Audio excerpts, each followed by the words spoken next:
സംസ്ഥാനത്തെ വില്ലേജ് ഓഫീസുകളിൽ വിജിലൻസിന്റെ മിന്നൽ പരിശോധന നടന്നു. ഇ ഡിസ്ട്രിക്ട് എന്ന പോർട്ടൽ സംവിധാനം അട്ടിമറിക്കുന്നുവെന്ന രഹസ്യവിവരത്തിന്റെ അടിസ്ഥാനത്തിലാണ് പരിശോധന ഉണ്ടായത്.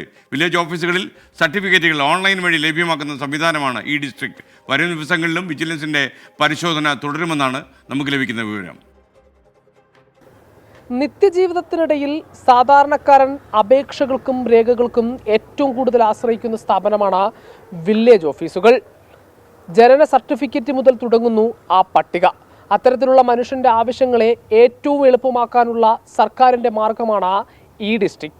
കമ്മ്യൂണിറ്റി സർട്ടിഫിക്കറ്റ്, നേറ്റിവിറ്റി സർട്ടിഫിക്കറ്റ്, വരുമാന സർട്ടിഫിക്കറ്റ് തുടങ്ങി വൈവാഹിക ബന്ധം തെളിയിക്കുന്ന സർട്ടിഫിക്കറ്റ് വരെയുള്ള എണ്ണിയാലൊടുങ്ങാത്ത വ്യക്തികളുടെ ഏറ്റവും പ്രധാനപ്പെട്ട ആവശ്യങ്ങൾ നടത്തിത്തരേണ്ട സ്ഥാപനമാണ് വില്ലേജ് ഓഫീസുകൾ. എന്നാൽ സ്വജനപക്ഷപാതവും കെടുകാര്യസ്ഥതയും അഴിമതിയും കൊണ്ട് അപകീർത്തി കേട്ട വില്ലേജ് ഓഫീസുകളെ അതിൽ നിന്ന് തടയാനായി സർക്കാർ ഏർപ്പെടുത്തിയ ഏകജാലക സംവിധാനമാണ് ഇ ഡിസ്ട്രിക്ട്. ഒരു കാലത്ത് ഉദ്യോഗസ്ഥരുടെ സഭ്യമല്ലാത്ത പെരുമാറ്റത്തിനും കൈക്കൂലിക്കും ഇരയാകേണ്ടി വന്ന ഗുണഭോക്താക്കൾക്കും വില്ലേജ് ഓഫീസുകൾ അതിൽ നിന്നൊക്കെ മുക്തമാകുമെന്ന പ്രതീക്ഷയായിരുന്നു ഇ ഡിസ്ട്രിക്റ്റിന്റെ കടന്നുവരവ്. ഇതോടെ അപേക്ഷകളും നിവേദനങ്ങളും ഓൺലൈൻ സംവിധാനത്തിലേക്ക് മാറി. പൊതുജനങ്ങളിൽ നിന്ന് പോർട്ടലിന് അനുകൂല പ്രതികരണമുണ്ടായി. മാസങ്ങൾക്കുള്ളിൽ തന്നെ അപേക്ഷകളുടെ എണ്ണവും വർദ്ധിച്ചു. അപേക്ഷകൾ നൽകിയിട്ട് വില്ലേജ് ഓഫീസുകൾ തോറും കയറിയിറങ്ങുന്ന പതിവ് ശീലത്തിന് പകരം അപേക്ഷ നൽകിയാൽ ഗുണഭോക്താവിന് ഒരു നമ്പർ ലഭിക്കും. ഇതുമായി ബന്ധപ്പെട്ട് വകുപ്പ് എന്തു പരാതി സ്വീകരിച്ചുവെന്ന് ലോകത്തെവിടെയിരുന്നും ഈ നമ്പർ ഉപയോഗിച്ച ഗുണഭോക്താവിന് അറിയാൻ സാധിക്കും. എന്നാൽ കഴിഞ്ഞ കുറേ നാളുകളായി ഇ ഡിസ്ട്രിക്ട് ഓൺലൈൻ പോർട്ടൽ അപേക്ഷകൾ തീർപ്പാക്കുന്നില്ല. സംസ്ഥാനത്തെ പല വില്ലേജ് ഓഫീസുകളിലും ഓൺലൈൻ സംവിധാനം വഴി നൽകിയ അപേക്ഷകൾ under reverification, under extra verification, returned എന്ന വിഭാഗത്തിൽ ഉൾപ്പെടുത്തി നടപടികൾ സ്വീകരിക്കാതെ മാറ്റിവെച്ചിട്ടുണ്ട്. തുടർച്ചയായി അപേക്ഷകൾ മാറ്റിവെക്കപ്പെടുന്ന സാഹചര്യം. ജനങ്ങൾക്ക് ഉപകാരപ്രദമായ ഈ സംവിധാനം വേണ്ട വിധത്തിൽ ഉപയോഗിക്കപ്പെടുന്നില്ല എന്ന രഹസ്യ വിവരത്തിന്റെ അടിസ്ഥാനത്തിലാണ് വിജിലൻസ് വ്യാപക മിന്നൽ പരിശോധന ആരംഭിച്ചത്.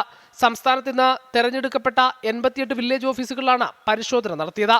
തിരുവനന്തപുരം ജില്ലയിൽ 13 വില്ലേജ് ഓഫീസുകളിലും കൊല്ലം, കോട്ടയം, എറണാകുളം, പാലക്കാട്, തൃശൂർ എന്നീ വില്ലേജ് ഓഫീസുകളിൽ 7 വീതവും, ഇടുക്കി, കോഴിക്കോട്, മലപ്പുറം, കണ്ണൂർ എന്നീ ജില്ലകളിൽ 6 വീതം വില്ലേജ് ഓഫീസുകളിലും, പത്തനംതിട്ട ജില്ലയിലെ 5 വില്ലേജ് ഓഫീസിലും, ആലപ്പുഴ, വയനാട് ജില്ലകളിൽ 4 വീതം വില്ലേജ് ഓഫീസുകളിലും പരിശോധന നടത്തി.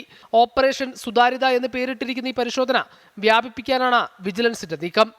ദൈനംദിന ജീവിതത്തിനിടയിൽ സാധാരണക്കാർക്ക് ഏറെ സഹായകമായ ഈ പോർട്ടൽ രേഖകൾക്ക് വേണ്ടി വില്ലേജ് ഓഫീസിൽ അപേക്ഷ നൽകിയിട്ട് കാലങ്ങൾ മറുപടിക്കായി കാത്തിരിക്കുന്ന അവസ്ഥയ്ക്ക് വിരാമമിടുന്ന ഒരു സംവിധാനം. പക്ഷേ ആരുടെയൊക്കെയോ താല്പര്യത്തിന് വിധേയമായി ഈ സംവിധാനത്തെ ആകെ അട്ടിമറിക്കുന്നു ചിലർ. രഞ്ജിത്ത് ഫ്രാൻസിസിനൊപ്പം ഹരികൃഷ്ണൻ, 24, തിരുവനന്തപുരം. പൊതുജനം കഴുതയല്ല സാർ. നമുക്കറിയാം, സാധാരണ ജനങ്ങൾ ഏറ്റവും കൂടുതൽ ആശ്രയിക്കുന്ന ഒരു സ്ഥലമാണ് ഈ വില്ലേജ് ഓഫീസ് എന്ന് പറയുന്നത്. അവിടുത്തെ സർട്ടിഫിക്കറ്റുകളുടെ വില നമുക്ക് കണക്ക് കൂട്ടാൻ പറ്റത്തില്ല. അവിടെ അനാസ്ഥകൾ ഉണ്ടായാൽ ജനം കുഴയും. സർക്കാർ സേവനങ്ങൾ ജനങ്ങൾക്ക് നിഷേധിക്കുന്നവർക്കെതിരെ കർശന നടപടി ഉണ്ടാക്കണം.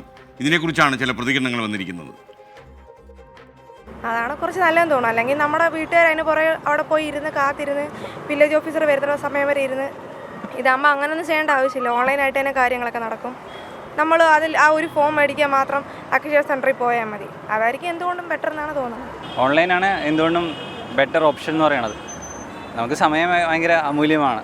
അപ്പോൾ വില്ലേജ് ഓഫീസിൽ പോയിട്ട് അതൊരു കാര്യം വീട്ടിൽ നിന്ന് ചെയ്യാൻ പറ്റിയിട്ടുണ്ടെങ്കിൽ പുറത്ത് പോയി സമയം വേസ്റ്റ് ആവില്ലല്ലോ. അപ്പോൾ വില്ലേജ് ഓഫീസിൽ പോകേണ്ട ആവശ്യം ഇല്ലാത്ത കാര്യങ്ങൾക്ക് വീട്ടിൽ നിന്ന് ചെയ്യാൻ പറ്റുമെങ്കിൽ അതാണ് ഏറ്റവും ബെറ്റർ ഓപ്ഷൻ. ഓൺലൈൻ വഴി ചെയ്യുന്നതാണ് നല്ലത്. എന്തിനാ സമയം നഷ്ടമില്ല, പിന്നെ ജനങ്ങൾ ഒന്നും ബുദ്ധിമുട്ടുണ്ടോ. ഇപ്പോൾ ഈ CPO റാങ്ക് ലിസ്റ്റിൻ്റെ കാര്യം എന്തായി? ആയിരക്കണക്കിന് യുവാക്കൾ സെക്രട്ടറിയുടെ മുന്നിൽ സമരം കിടക്കുകയാണ് എന്ന് പറയുന്നു. ഒന്നും ആയിട്ടില്ല. അതാണ് അതിൻ്റെ അവസ്ഥ.